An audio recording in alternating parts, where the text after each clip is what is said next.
talk, all the hype, now the fight. Round one, scheduled for 10.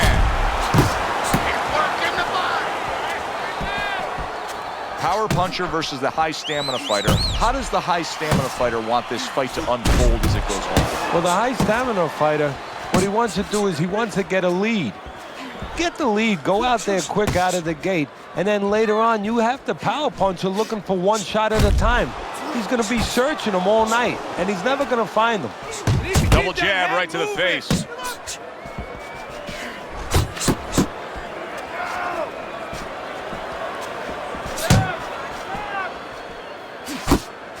See the defensive guard of Joe Frasier there. Frazier's the kind of boxer that wants to do just that. Find the target, get the combination working, land both punches. Use the ring! Use the ring! 90 seconds to go here in this round. Joe Frasier with a big right hand. Keep working the jab.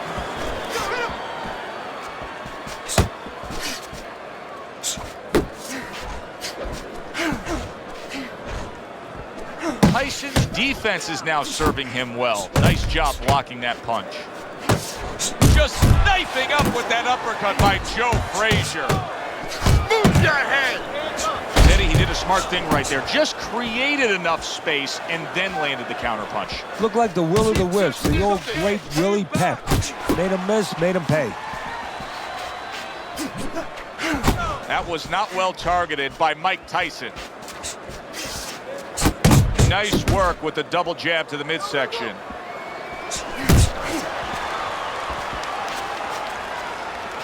Final 10 seconds. Well-timed counter shot. The overhand right after the block punch. Right to the body. That was good. Get it. We got it. Let's turn this into a fight.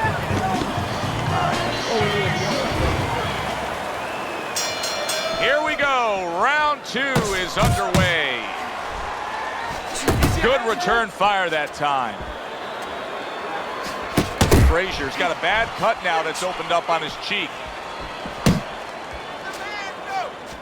Tyson's right hand working well that time. He scored well.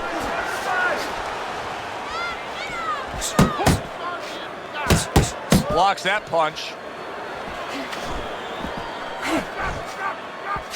That right hand over the top lands flush.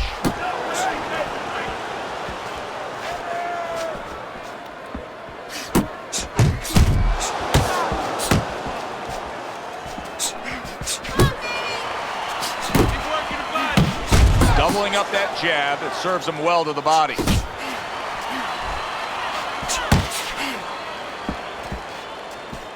What concerns you when you're standing opposite Joe Frasier? Joe Frasier, everything about him, his attitude, his discipline, his left hook, his ability. Tyson's hit by a right hand. Good block by Mike Tyson. Oh, not a good sign. He goes to the canvas for the first time tonight. 1, 2, 3, 4, 5. So many people point to the downfall of Mike Tyson, but few remember how he would get up off the canvas time and time again in some of those toughest fights.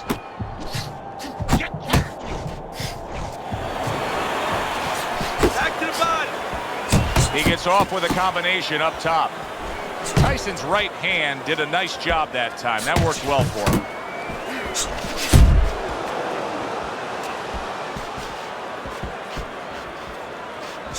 Able to cover up along the belt line, blocks that one.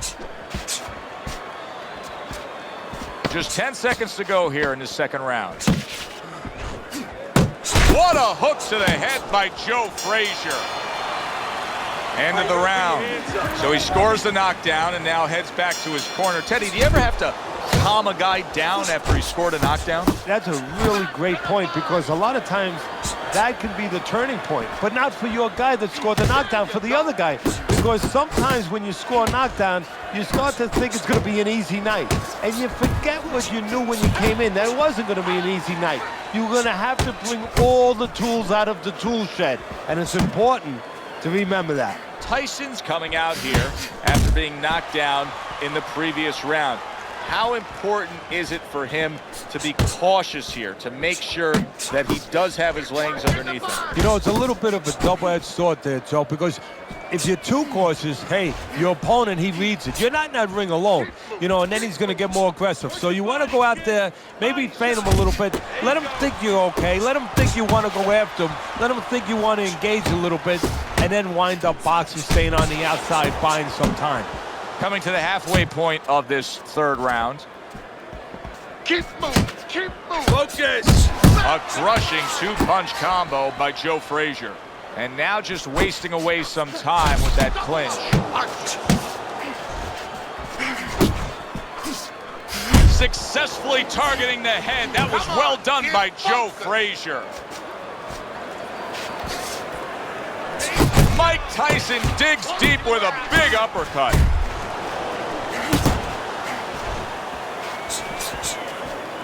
Finish with the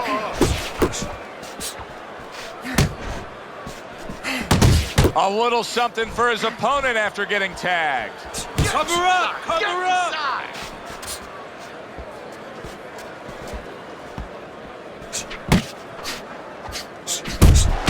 10 seconds to go in this third round.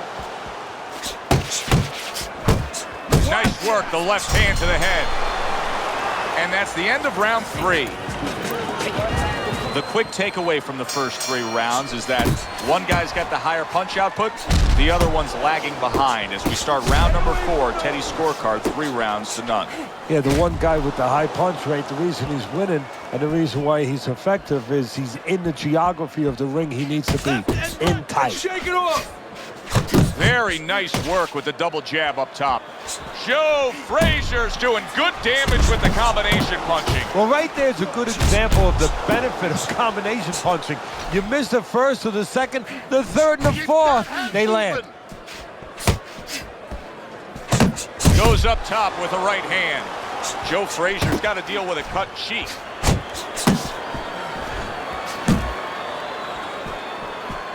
And a big right hand comes crashing home from Tyson. Frazier's fighting real smart here on the outside. Halfway through round number 4.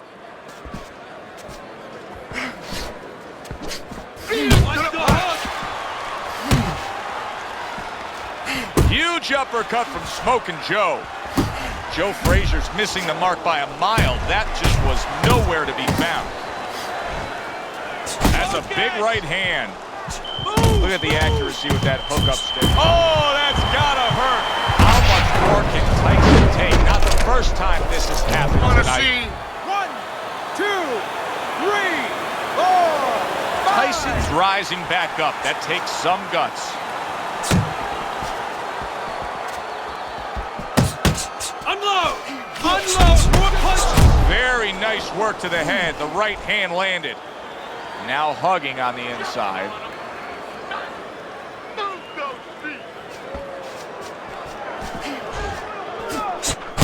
Frazier's doing well here with that 2-punch combination.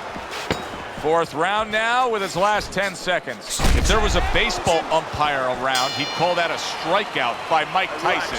And that does it for this round. Now that he's back in the corner, we get a close-up look. Joe Frazier's cut even looks worse. And it's up to the fighter now. He is not in good shape. He could be on the deck in moments.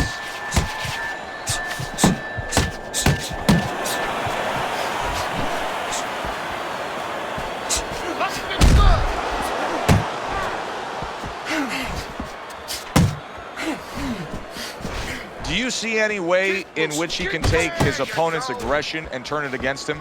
Yeah, the perfect way. I mean, boxing 101. Mike Tyson's been hurt, and yet another big shot comes in. Of course, Mike Tyson has a history with being down, but not necessarily out. Will this be like the first knockdown against Buster Douglas or the final one?